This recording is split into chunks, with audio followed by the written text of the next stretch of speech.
Welcome, fantasy football family and friends. You are listening, watching the CFF Sites Week 10 podcast with me, your host, as always, Joe DeSalvo. And yes, that's right, Week 10. We have hit the double digits. And what that means for a lot of us is playoffs are right around the corner.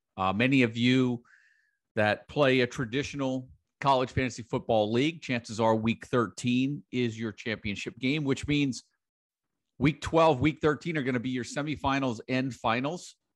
There are some of you all that may play a 3-week playoff system, which means that this is the last week of your regular season. So for some of you guys, this is it. The last week or two of your college fantasy football regular season. Playoffs right around the corner. And so I really just want to start off the show by kind of talking a little bit strategy. What should you be doing at this point of the season if you're still in contention? One, there's many of you guys still scratching and clawing for playoff spots. Nothing's assured at this point, and you're doing all that you can to scratch out a win, get that last win, that last 2 wins to try to get one of those playoff spots in your league. Give yourself a chance to win it all by making the playoffs. And I think for you guys, really, it's an all-in strategy. I think at this particular point, it's no more keeping some high potential guys on the bench in hopes that maybe they'll turn things around, get going here late in the season. You don't have the roster spots to spare.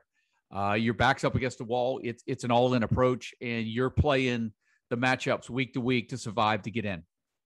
There's a lot of you guys right now that are holding on to playoff spots right now. You're up at the top of the standings, and you're holding on to a spot right now, maybe playing it a little bit conservative right now. And I'm good with that, right? It's all about getting into the postseason of the playoffs. And I think for you guys, more importantly, is really taking a look at your roster, particularly you guys that are in redraft leagues, non-keeper leagues, and get an idea of who you're going to be starting over the next couple of weeks and do some type of mock roster build, projecting the next week or two out.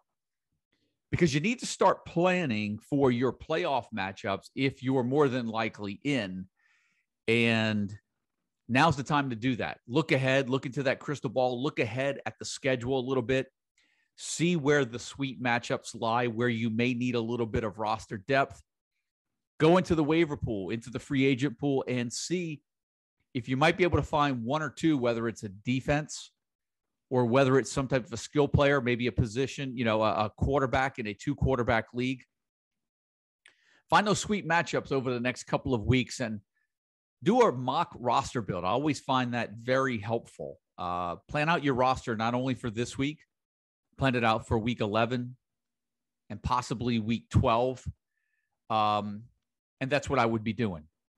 I don't really worry too much about week 13, the championship week. I say this all the time, particularly for you guys that play in money leagues. I always find the semifinal week way more important than the championship game. I say that year in and year out, and here's my reason. Most leagues that you guys play in, money leagues, the significant money is in the final matchup. It's in the first and second place. So for me, the semifinal game is the most important game of your season because that puts you in a position to basically get guaranteed cash at the end of the year. And then you play week 13, you play it for the matchups, and then you just go all in, right? And then there's a bunch of you guys that are just sitting at the top of your leagues right now. You've got the nuts. You're really, at this particular point, on cruise control. You're hoping that you don't get injuries like what happened to Drake London last week, that you just don't lose one of your studs going into the last couple of weeks here.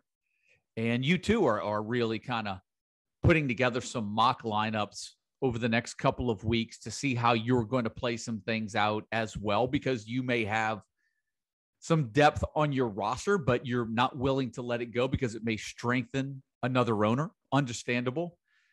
There may be a player that becomes available on the waiver wire this week or next. You have to be on your toes as well. Even if you're sitting at the top of the league, you've got to be able to maybe vulture that late season bloomer, that late season breakout player that could come back to bite you a little bit in the playoffs. And I think you too have to be strategically looking at the schedule as well. I'm not looking at the schedule right now, but maybe you're holding on to a player, and I'll throw it in as an example that's really good. And then all of a sudden they're scheduled to play a defense like Georgia in the semifinals, and you say, you know what, I'm gonna drop that player. If this was the semifinal week right now, and you had Tyler Beatty, and you needed another move to survive, you might be thinking about dropping Tyler Beatty because he's playing Georgia this week. And even though he is projected to, score an average amount of points, we're not expecting anything like he has up until this point this season. And for me, in a deep league or in an average size league where you have significant roster depth, this is a week where you're actually thinking about shelving Tyler Beatty. And I think you have to look at the future schedule that way, particularly if you're sitting up there in the catbird seat.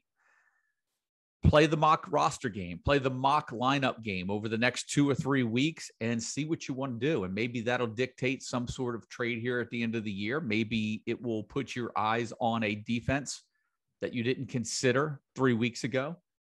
All things considered, you're sitting in a pretty spot, but don't get too comfortable, because I've seen one too many times where it's just about getting there, guys. And I tell you guys that every single year. And I know there are many of you guys and emails coming in where guys are backs against the wall telling me, Joe, I need to run the table to get in. And there are some of you that are doing that and are within 1 or 2 wins over the next couple of weeks of that becoming reality. So hang in there. I've seen once when you make the fantasy playoffs, it's a whole new ball game. Everybody's at 0-0. You may have to win an extra game over someone else, but I say it every year. It's all about building that roster to get to the playoffs. And over the final 2 weeks, maybe 3 weeks for some of you guys, it's a whole new season. And so, many of you guys out there sweating it out right now had Drake London, big hit to your roster this past week. I know you're scratching and clawing to find a replacement. You're not going to find that type of consistency more than likely on the waiver wire, but you're going to have to put some things together, and hopefully your roster depth is in a good place right now. So a lot of you guys all over the place, emails coming in. I said this before, I'll say it again. Get those emails in early. We're doing things a little bit early in the week right now. We've got action going on. We've gotten to the point in the schedule where there's games on Tuesdays, games on Wednesdays, Thursdays, Fridays, all week. We're going to do as much as we can to keep you guys up to speed with getting content up on the site. I know all the projections are up there already. I'm recording this a little earlier, late in an afternoon on a Wednesday, tight schedule with the CFF sites. Mike's done a great job with getting the DFS write-ups for Tuesday in there and getting them uploaded into the site. We've got Wednesday, tonight's game already up on the site as well. I don't know if this podcast will get published before the game, but we'll get it up there. We'll have it for you on Thursday. And of course, for the rest of the week with the DFS content, not sure we're going to do the Thursday showdown, just a single game, but I know Mike's on board for Friday and Saturday main slate. Saturday night still to be determined, but a long week for us at the CFF site. We're trying to get the projections up in a timely fashion, and with Mike getting all of his DFS write-ups done for you guys and trying to help you out as much as possible. And Mike's on a roll right now in DFS, so he is hot. Pay attention to what he's writing. Hopefully he's helping a lot of you guys out this year, and hopefully this show is helping you guys out. We're going to, we changed the format a little bit last week. Decided to give you a little bit of what goes on in my head in regards to strategies around college fantasy football. We're going to do that again. So we're not going to take a really deep dive into the games up until this point. I've mentioned it last week. I'll say it again. We're in week 10. There's not much that can happen now that hasn't happened already, or there's not much that's going to change my mind up into this from what's happened already and what's going to happen down the stretch. Yeah, sure. There's going to be some breakout players. There's going to be some teams, for instance, just like Ole Miss, who are on the opposite side of that equation, right? They are getting beat up right now. Possibly you're looking at a week where possibly Drummond, Mingo, and Sanders, they could be without all three of those guys. The top three receivers to start the year may not even play this weekend for the Rebels against Liberty. I've got hope that maybe Braylon Sanders could give it a try, but we'll see. We're going to get into that as we get a little bit farther into this podcast. We're going to go conference by conference. And, once again, I'm going to go and skip through the 4-1 Super Fantasy League this week again. And I apologize to you guys, but the way that the schedule is breaking out with all of these games midweek, we are really crunching to get the content up there. And every few minutes that we gain allows us to get the content uploaded onto the site in a timely fashion. A lot coming to you guys this week, and in particular over the next 2 or 3 weeks leading up to the Thanksgiving holiday, right? And then it's a little bit of a breather, so to speak, for us at the CFF site, because the rankings become a lot more condensed with the conference championship games. And then we get into bowl matchups, and Mike and I will be working on the bowl season draft guide, preview guide, game capsule guide, all the DFS stuff. We're going to have it all for you in the bowl package this year. I know a lot of you guys come back every year and you're real big fans of that. It's sort of our year-end equivalent to the preseason fantasy draft guide, where we'll go into game capsules. We'll make our picks. We'll do confidence picks. Last year, I did some videos, podcasts for each and every game, did game capsules, did about 15 minutes on each game, doing the breakdowns. I know for a lot of us college fantasy football and even college football junkies, this is the last chance for us to get college football pumping through our veins is the bowl season. There's a lot of, I'm going to see if I can get the college fantasy football bowl leagues back running again. I think last year we took the year off. There was just too much going on and the uncertainty with all of the COVID mess. But that's a thing of the past now. We've moved on, and we're hoping to bring those back to you guys. The college fantasy football bowl season fantasy draft guide is back. DFS content associated with that, player projections. We're going to have a whole new, the greatest thing about college fantasy football bowl season is that whatever you did, and if you're looking at it, listening to this podcast, and I'm glad I'm mentioning this now, because over the last 2 or 3 weeks, I know just from having the site that, traffic seems to tail off over the last 2 to 3 weeks as some of you guys get eliminated in your leagues. But if you're watching this, if you're listening to this, check in periodically throughout the holiday season before and while the bowls are being announced, as we're putting together that bowl season fantasy draft guide, preview guide, game capsule, whatever you want to call it. Because bowl season gives us a chance to create another college fantasy football season. It's the greatest thing. It's the thing that I love more about the bowl season than anything else, is that if you didn't really have a great year for college fantasy football, great college fantasy football season, the bowl season is a chance to play another season over the course of a month, maybe 5-6 weeks.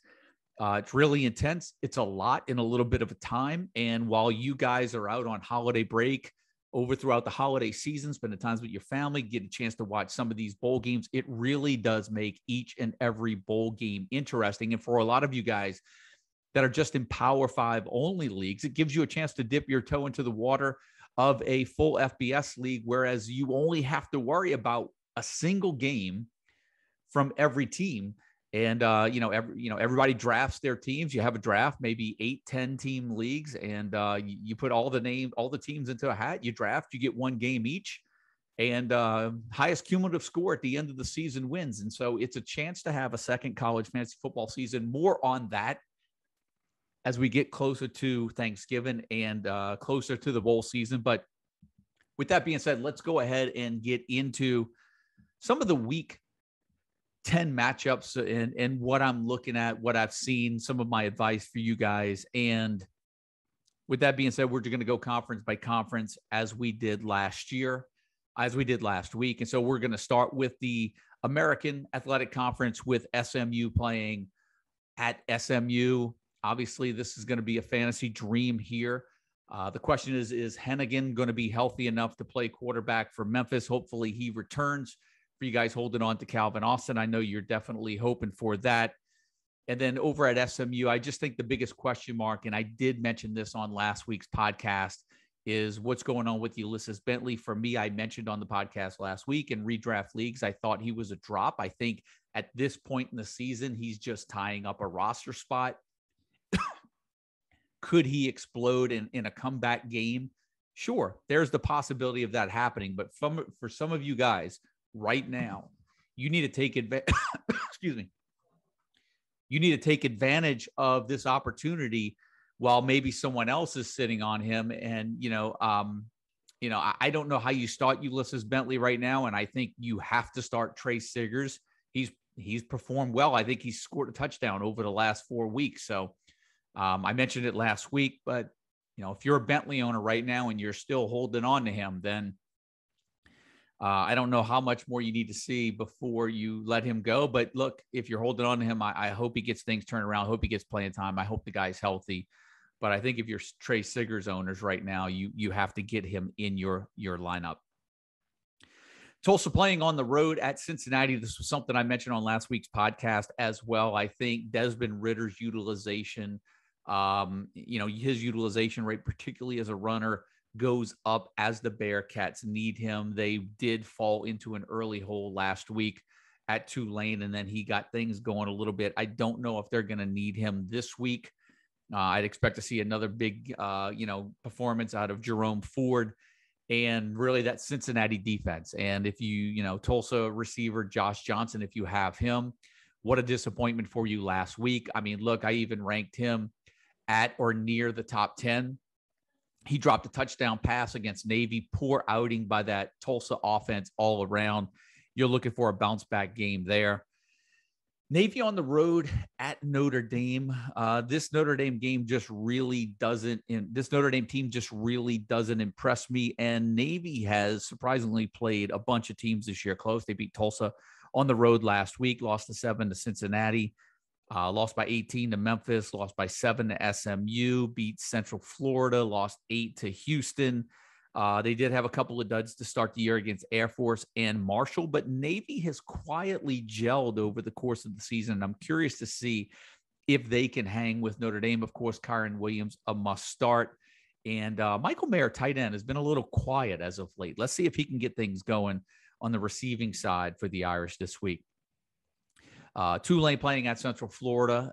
Hopefully Michael Pratt is back for the Green Wave. If so, I think you have to take a look at him. Central Florida, still no return yet, or what we've seen if Dylan Gabriel is going to be an option moving forward, but we know that Isaiah Bowser is back, looks 100%. And so I think you start him for sure in this matchup. And then Houston on the road at South Florida. I know Jaron Mangum has been a really nice surprise for a lot of you guys that were able to scoop him up this year. Kind of curious to see how he does this week against a pretty good Houston run defense. And let's see if Alton McCaskill returns for the Cougars this week. And if so, word is I think that he's going to be okay and that he may play. But, season on the line here, must-win situation. You've got to really take a look at your depth and try to figure out if it's worth getting him in or taking a risk in case he doesn't play and Tazon Henry gets most of the workload in that Houston backfield.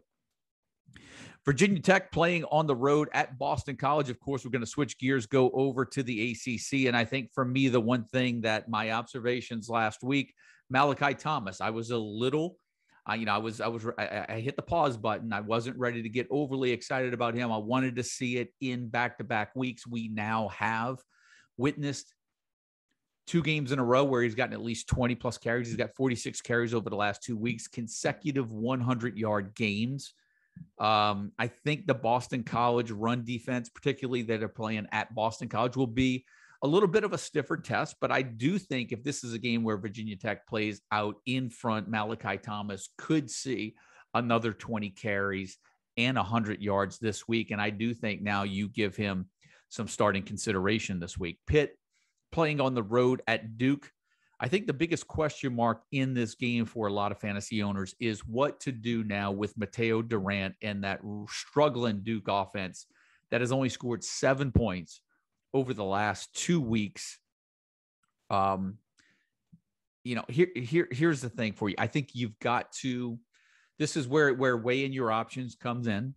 You have to weigh your matchups as well. When you're looking at Durant, remember, this was a guy that started the year with what, 2, 4, 5. He's got 6 100-yard games on the year. It's not like he's terrible, but he started off scoring 6 touchdowns in the first 2 games. He had 8 touchdowns through the first 4 games.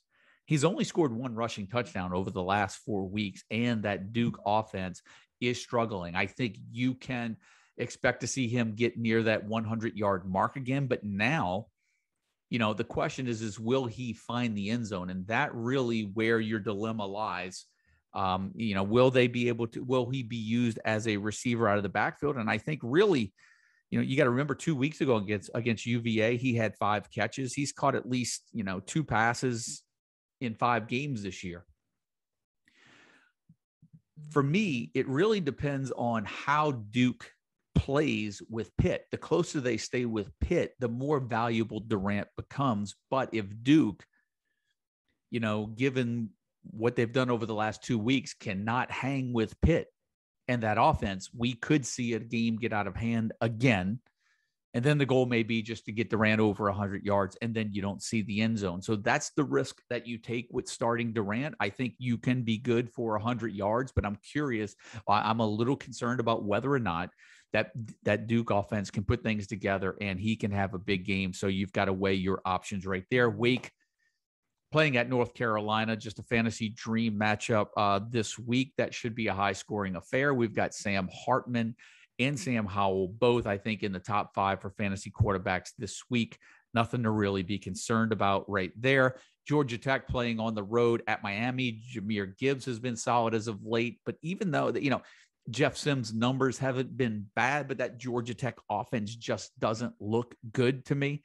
And Jalen Knighton, after that first game that kind of shook off the rust, he's been spectacular ever since then. And he's a top 10 fantasy running back for us this week in that home matchup against Georgia Tech. Get him in. North Carolina State playing on the road at Florida State. And the big observation for me at this point of the season is just how infrequent running back Zonovan Knight and Ricky Person have been used this year, particularly compared to last year. There's just not a lot going on with the running game at NC State. That surprises me. I was not expecting that. A lot has been going through the air with Leary, Amizi, Thayer Thomas. And right now, there's a lot of you guys that have reached out to me over the last couple of weeks, and I know have even cut bait with Ricky Person and Zonovan Knight. And I can't blame you right there. No fault there. And, like I said, this is where it comes. You've got to evaluate your roster, see what you look like going into the home stretch. Clemson on the road playing at Louisville. Kobe Pace set to return this week, but I still think Will Shipley is the back to have for Clemson. And I think the one thing you've got to consider this week is your roster depth, particularly if you have Louisville quarterback Malik Cunningham, who could be in a little bit of, I don't expect him to kind of get the 2 rushing touchdowns as he has a number of times this year. He's rushed for at least 2 TDs in 1, 2, 3, 4, 5, 6, 7 games so far this year, 7 out of 9 games. He did it for the first 6 consecutive games of the year. He had 3 rushing touchdowns 2 weeks ago, but that game is sandwiched between games against North Carolina State and UVA, where he did not rush for a touchdown. And I think going against, even though Clemson's offense is struggling, their defense isn't. And I think you've got to take a real close look on whether or not you want to go with Cunningham this week at quarterback. That's going to take care of the ACC. We're going to go over to the Big 12. Kansas State playing at Kansas. I just think, this is a big week for Deuce Vaughn, number 1 in the running back rankings this week, or he's up there with Breece Hall, who gets a home matchup against Texas. Texas matchup on the road at Iowa State. That becomes a tough win for Bijan Robinson, who I still think will get some points, but I'm not expecting a monster week. But hey, anything can happen in these conference games, as we're seeing with the MAC games this week. We saw this last week when Iowa State went on the road to West Virginia, and that turned into a score fest. That was something I was not expecting to happen. We could get more points than what we expect right now. But I think in regards to looking at that matchup on paper and what the projections tell us, it looks like a relatively conservative game as far as fantasy production for Bijan Robinson, Texas. Maybe the difference is his utilization as a receiver out of the backfield to get you some more points that way as well. Oklahoma State playing on the road at West Virginia. Obviously, this is going to be one of those matchups where we're looking at the running backs, and then Baylor for me, Baylor with one of the better matchups this week against TCU. Should be a big week for Abram Smith, who finds himself inside of our weekly top 10 for the first time this year. And then, of course, Oklahoma, Texas Tech on a bye. And I know, it's interesting, the college football playoff rankings came out. Oklahoma is exactly sort of in the position where I mentioned on last week's show they probably should be. I told you they were not overly impressive this year, could easily have lost 2 to 3, maybe even 4 games up to this point. The committee has kind of ranked them, I think, appropriately. But we're going to learn a lot about the Sooners over the next 3 weeks. As I mentioned on last week's show, they could lose the last 3 games. And if they run the last 3 games, then they deserve to be up there. They get Texas, Oklahoma State, Iowa State over the next 3 weeks. So sitting at the top of the Big 12, they face teams number 2, 3, and 4 over the next 3 weeks. So all arguments either for or against Oklahoma should iron themselves out over the next 3 weeks here. Let's hop over into the Big Ten, where Ohio State hits the road, plays at Nebraska. Obviously, there's nothing to be concerned there if you have any of your Ohio State players. Look, as someone that is a Nebraska follower, I just cannot wait until Adrian Martinez takes off that uniform for the final time. I don't want to spend 5 minutes on this podcast talking about Adrian Martinez, but now that I have already kind of said that this could be a week where he explodes for 30 fantasy points, I don't like it. I could see a couple of knucklehead turnovers coming that way, and I wouldn't even discount Ohio State's defense this week, who I have not been particularly impressed with. I said that on last week's show that I thought Penn State could give them problems, but I just think Penn State is an entirely different beast than Nebraska, and I don't think the Buckeyes will have any problems this week on the road in Lincoln. Illinois playing on the road at Minnesota. Look, PJ Fleck just signed a new extension. He's got the ground game going again. He finds a way to get it done. Marquise Irvin, Kai Thomas, 1-2 punch for Minnesota. And if you have either of those guys, stock up for them, as it looks like Bryce Williams will be shelved, I think, for the rest of the year. So with him out, that's one less back that is going to vulture carries away in that backfield. And I think the only player that you have to be concerned about is Kyle Kramer, the quarterback, coming in and taking and vulturing some carries and touchdowns away from those two backs as well. Penn State on the road at Maryland. Real concern if you have Maryland players this week. Penn State, as I mentioned, Maryland played Indiana last week. Much stiffer test this week, even though Maryland's at home. Big week, I think, for Jahan Dotson. It's been a while since he's had a really big week. I think this could be it for him. Wisconsin on the road at Rutgers. It seems like Wisconsin is putting some things together. I've been impressed with the Badgers over the last 2 weeks. Look, Iowa gifted them some easy scores last week, but the run game is where I'm seeing signs of life for Wisconsin. The only thing that I'll mention, and I mentioned this in my notes and observations as well, is that Graham Mertz is just absolutely killing the owners of Ches Milisi and Braylon Allen. Mertz has 4 rushing touchdowns over the last 3 weeks. He's only got 3 passing touchdowns on the year. So he's got more rushing touchdowns than passing touchdowns. And so that obviously puts a dent into the fantasy value of Milisi and Allen. But I still think when you've got both of those guys this week going on the road at Rutgers, I think both of them could be a play this week, and both of them are a threat to hit that century mark this week against a pretty decent Rutgers run defense. It'll be interesting to see if Rutgers does play them tight, because what makes Wisconsin's either going to muscle you up, but they're not going to do anything in the passing game. So I'll be curious to see what Rutgers can do inside and stuff the box. I don't think they have enough muscle for Wisconsin, and I do think that Milisi and Allen should get start consideration depending on how your roster looks. Michigan State on the road at Purdue. There's no sitting Kenneth Walker at this time. There's no sitting David Bell, I think, at this time of the year. I think you get them in your lineup. Iowa on the road at Northwestern for you guys. holding on to Tyler Goodwin. This, could be, Tyler Goodson. This could be a week where you get back on track with him. I know it's been a struggle as of late. He's gone 5 consecutive games without a touchdown after starting the year. Well, 5 consecutive games without a rushing touchdown after starting the year with 3 straight games with a rushing touchdown. He hasn't topped the 70. Well, he's only topped the 70-yard mark one time in the last 5 games. And so if you're sitting there with Tyler Goodson, you've had a lot of heartache over the last month and a half. This could be a get right game for him. Maybe he doesn't hit the century mark, but maybe he finds the end zone again, tops that 80-yard mark, maybe gives you another 20 receiving, 100 total yards and a touchdown is a possibility this week. And I think you've got to give him some consideration. Let's see what happens at quarterback with Indiana this week. Stephen Carr, big week last week. Should be a much different. It could be much different this week on the road at Michigan, even though Michigan has given up some fantasy points to running backs this year. But I do expect to see Blake Corum and Hassan Haskins provide a strong 1-2 punch for the Wolverines.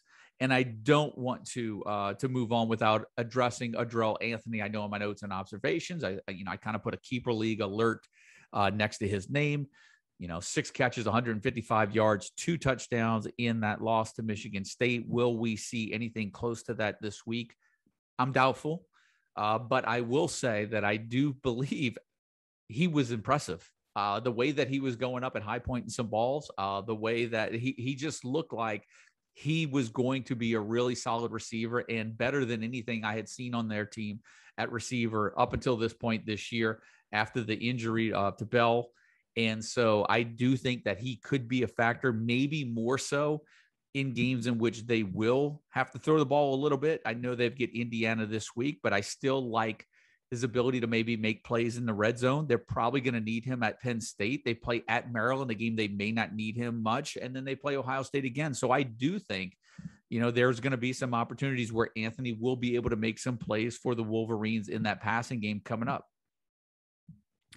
Finish with the Big Ten now. Let's go ahead and move over into Conference USA. Louisiana Tech on the road at UAB. Austin Kendall started the year on fire. He's obviously fizzled off, and then that makes UAB's defense a good play this week. North Texas with 2 wins, playing at 1-win Southern Miss. So North Texas getting a break in the schedule, and so that could be good news for you owners of DeAndre Torrey this week. Middle Tennessee on the road at Western Kentucky. I don't think that I believe Chase Cunningham may be out for this game, and I'm wondering if a long shot play in this matchup could be Mike DeLillo, who actually went 8 of 12 for 78 yards last week against Southern Miss and added 77 yards and 2 scores on the ground. He is a wild card play this week for you guys looking desperate at quarterback. Rice on the road at Charlotte. Not much really there to really emphasize other than the fact that I've said it before, I'll say it again. Jordan Myers, sort of that flex tight end running back right now. He's sort of a definite start in leagues that require a tight end in which he is designated that way. Marshall playing on the road at Florida Atlantic. Grant Wells and that passing game. Running back Rasheen Ali going into Florida Atlantic, where Johnny Ford has really established himself as a nice little fantasy asset. And I think he's got to get some consideration against this Marshall defense that has given up some yards this year. And then UTSA playing on the Old Dominion, Florida International, UTSA at UTEP. Roadrunners feeling like they're getting a little underappreciated, did not make the top 25 college football playoffs. I've got no issue with that right now, given their strength of schedule. But they look like right now they look like the best team in the conference, taking care of business. Sincere McCormick at running back, and I think you get him in there this week. He's got a really strange history of when he scores multiple touchdowns in the same game. And sometimes when it's like he scores 2 or he doesn't score any. Go back and check the game history of Sincere McCormick over the last 2-3 years. And that's the way it seems like it always shakes out for him. Independence now, Army, Air Force is going to be a running game here. I think for me, Brad Roberts is the only player that I would give consideration in this matchup right there. Liberty playing on the road at Ole Miss. We'll address this one now instead of when we get into the SEC. I know Malik Willis was a little banged up. You've got Matt Corral banged up. You've got a depleted Ole Miss wide receiver core.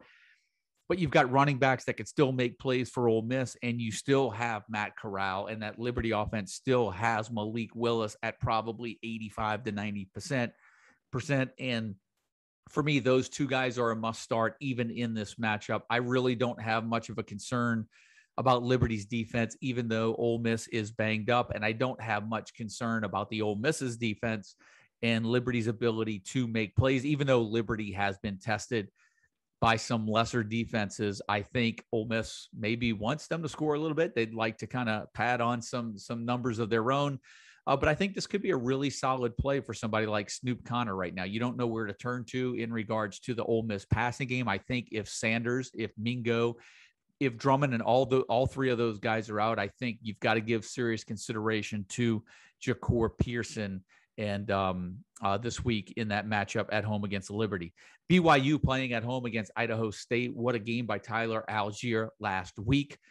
I think you're going to see BYU players. This is one of those games where you're probably going to have to get your points early, particularly with Algier. And the reason I say that, and I'm usually I'm up in front of the microphone beating the drum about starting your good players even against weaker competition, but Algier carried the ball so many times last week that this game really does give the Cougars a chance to give him a break before they end the season with Georgia Southern and USC. But keep in mind, they do have a bye week next week. So I think there could be just enough in the tank for Algier to have a good week. And I think you'll see BYU make enough plays, but their defense is definitely one of the better plays this week on the list.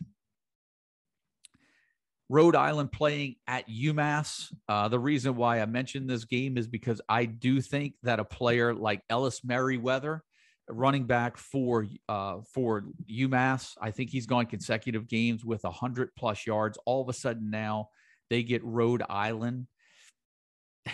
Yeah, I gave you a sneaky play with DeLillo at quarterback for Middle Tennessee. Ellis Merriweather has gone over 149 yards in 2 of the last 3 games. The one he did not was the game against Florida State when he played at Liberty, 149 last week. 3 weeks ago against Connecticut, 171 and 2 touchdowns. And all of a sudden now you get a matchup against a Rhode Island team this week, an FCS team that is 5-3, so just an average FCS team. And I think this is a good weekend in which maybe the Minutemen ride their running back Ellis Merriweather this week. And then Utah State playing on the road at New Mexico State. I think New Mexico State, a little bit of a surprise, that offense. They're 1-7, but Jonah Johnson has been doing really well with that offense. They've been rolling up some yards, scoring some points. And I think against Utah State, there's a chance that could happen as well. And you're obviously not shying away from anyone that you have, from Utah State on your roster. The MAC, those games are obviously all taken care of. So let's go over to the Mountain West Conference. Colorado State playing on the road at Wyoming. We already talked about Army Air Force when we did Independence, but Colorado State, Wyoming, not much difference there. It's going to be a run-heavy game. David Bailey here. Maybe it's Xavier Valladay. Curious to see how that one shakes out. Boise State at Fresno State. Does Khalil Shakir have things going again? Can Jake Haney and that Fresno State offense get things going up and down the field against Boise State? Does Ronnie Rivers return? If he doesn't, Jordan Mims in play this weekend in that matchup at home against Boise State. UNLV on the road at New Mexico. Charles Williams, really the player that's under the microscope in that matchup right there. But I think you've also got to give some consideration to Steve Jenkins, who has emerged over the last couple of weeks with some fantasy production. You've got to put some eyeballs on him, particularly if you need a receiver or a flex spot in deep FBS leagues.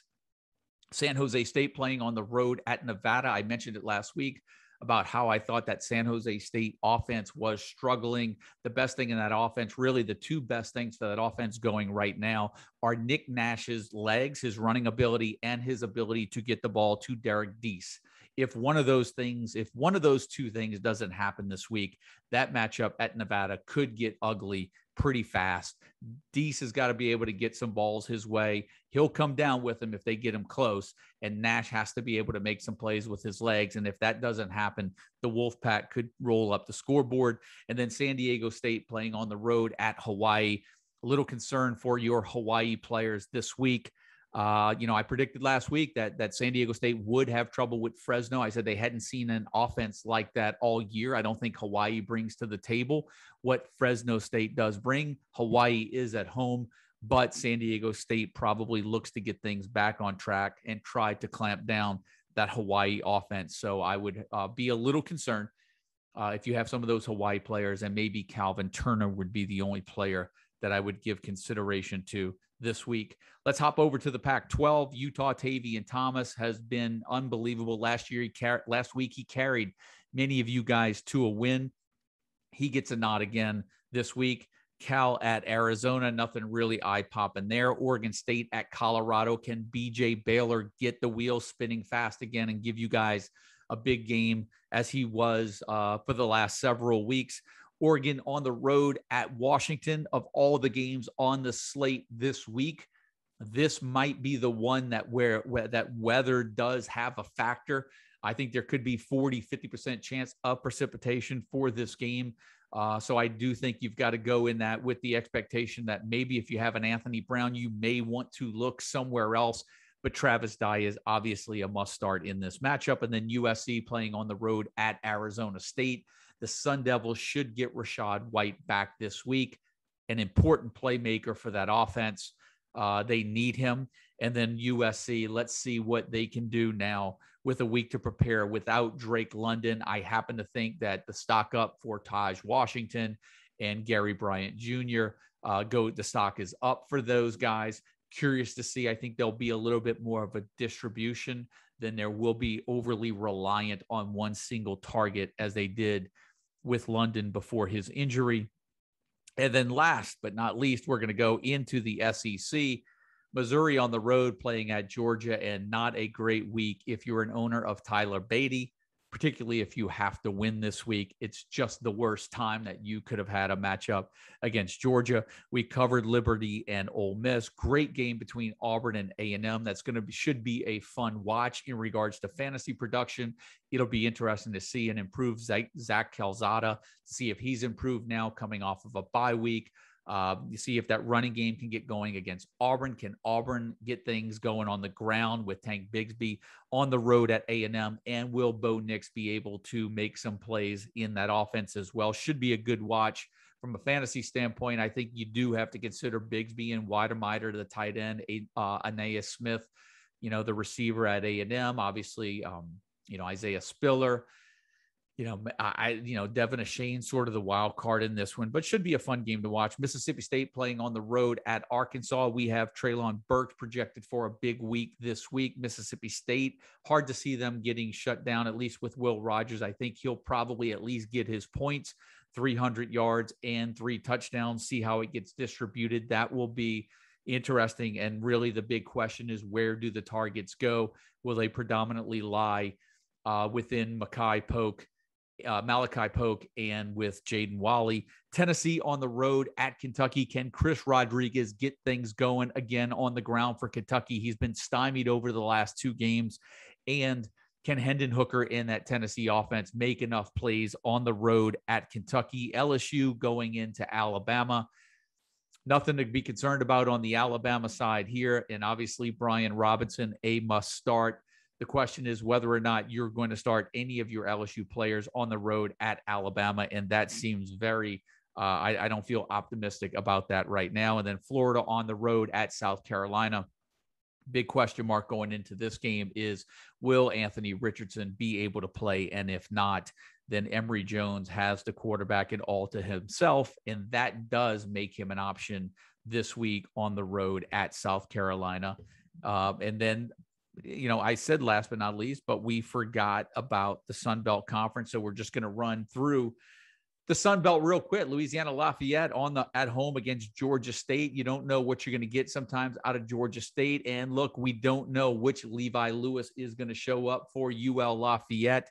But Chris Smith has some things going right now, and I think he looks like the best bet in that ground game for the Raging Cajuns. Appalachian State on the road at Arkansas State. Can Lane Hatcher make enough plays with those wide receivers to keep some points on the board?